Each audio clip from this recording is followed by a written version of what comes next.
Celebration for two NFL teams and heartbreak for two others. Why Tom Brady is now known as Facepalm Tom. We feel bad for Tom Brady. He's only been to the Super Bowl 5 times, Rob.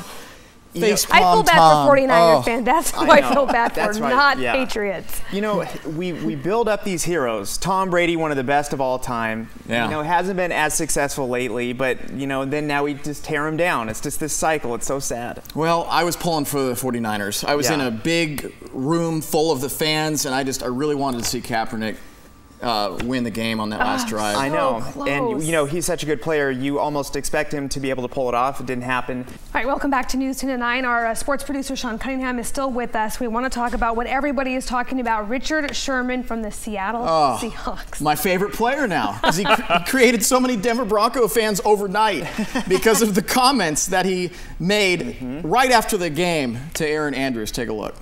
The final play, take me through it. Well, I'm the best corner in the game. When you try me with a sorry receiver like Crabtree, that's the result you're going to get. Don't you ever talk about me. Well, I told y'all Crabtree was mediocre at best. So I would never let him catch a game winner on me. This is a joke, right? Oh, I was making sure everybody knew that Crabtree was a mediocre receiver. Mediocre. And when you try the best corner in the game with a mediocre receiver, that's what happens. Game. Yeah, I ain't getting into that. He know what time it is. When we on the field, he ain't doing nothing. That's one play. You know what I'm saying? He know.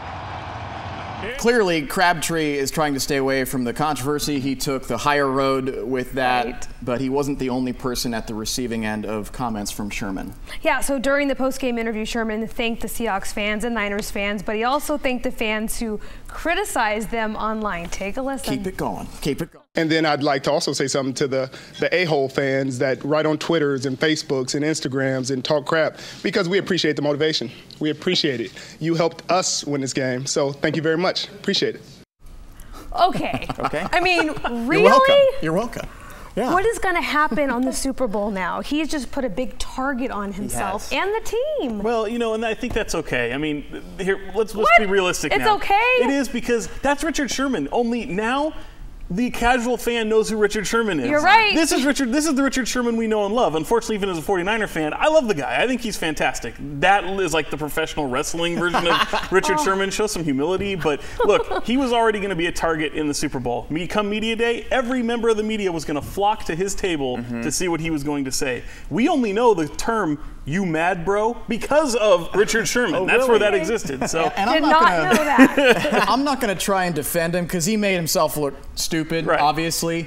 But being a former athlete, when I would pitch a bad game and I'd be on that car ride home with my mom to Baskin-Robbins to buy me ice cream to make me feel better, I wouldn't say a thing for an hour. I wouldn't say anything because I was so upset. And then you've got these sideline reporters that immediately rush to the players right after this moment where they're vying for the Super Bowl on one play. The emotions are still there. He was just jarring with Crabtree, and then suddenly he's on camera. yeah.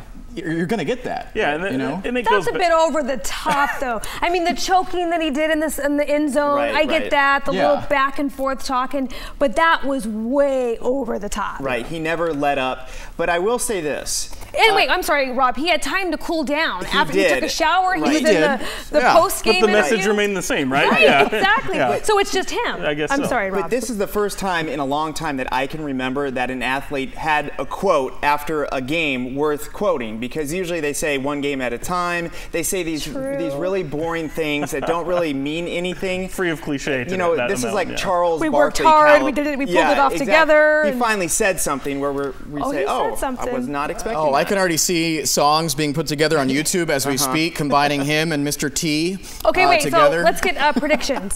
Super Bowl, Broncos, Seattle. Broncos. They have to avenge what happened to the 49ers. Jeff? It's going to be Broncos. I saw some weaknesses with the Seahawks play. All right, let's ask Not Sean. just Sherman, but no, really. I've always been of the belief you have to root on the team that beats you.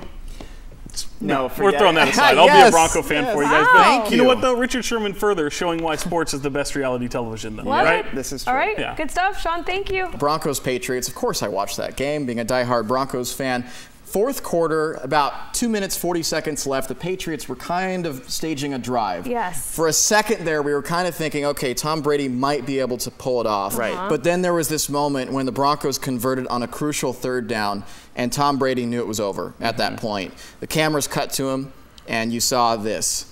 So that is now going viral on the internet, and it's being known as Facepalm Tom. So just like Tebow was known for Tebowing, maybe this is next for Brady, is Facepalm Tom. You know, he knew at that point that it was over. And the thing is about that game, I didn't see or sense the fire that helped the Patriots get to this moment. You saw that fire all year long with Brady. And it seemed like from the very beginning, out of the get-go, they were intimidated by the atmosphere at the stadium, and they just felt like they weren't going to win, you know? Maybe, but we also know that he was sick recently, so maybe, you know, when he was doing this, maybe he was just... Maybe he had fever. Yeah, maybe the fever came back. He knew it was over. He knew they weren't going to the Super Bowl. But I mean, the fourth quarter before we got a touchdown out of them, that just doesn't seem right. No, it doesn't. Well, there's one guy who is trying to cheer up Tom Brady with a video. Take a look. Hey, Tom. It's gonna be okay. Everything's gonna be just... You know what, Horse? Could you just give us a second, Horse? Hey, you did the best you could, Tom. There's always next... You know what, Horse? Come on, be cool. Be cool, Horse. Listen, they're a tough team. And you guys had injury... You know what, seriously, Horse? We get it. We get it, Horse. Back off. And I couldn't figure out what was going on with that clip with the horse. The horse was just trying to drum up some support during the fourth quarter. Who was that guy trying to stop our mascot from celebrating, and why? That's my question. Do we know? No. Did you look into it? I haven't done the research yet, but why in the world?